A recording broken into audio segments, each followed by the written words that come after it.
Оралда автобус ішінде жанжал шықты.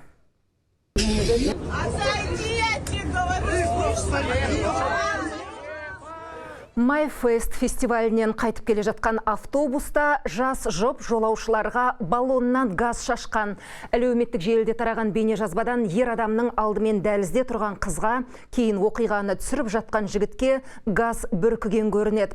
Арты тіпті төбелеске ұласқан жергілікті полиция өкілдері оқиғаға қатысы бар барлық қатысушыны анықтады, бірі қамауға алынды. Приехали участковые, скорая. Осыдан кейін учаскелік полицейлер жедел жәрдем келді. Ештеңе анықтамай бірден жедел жәрдеммен кетіп қалдық. Ересек бола тұра жасаған әрекеттеріне қарап айтар сөзім жоқ. Хайуаннан да жаман. Олардың да балалары бар шығар. Автобуста жалғыз мен ғана жапа шеккен жоқпын. Олар бүкіл салонға бұрыш газын шашты. Шу шығарып төбелеске барды. Біз жедел жәрдем көлігіне мініп кеткен соң пышақ шығарған көрінеді.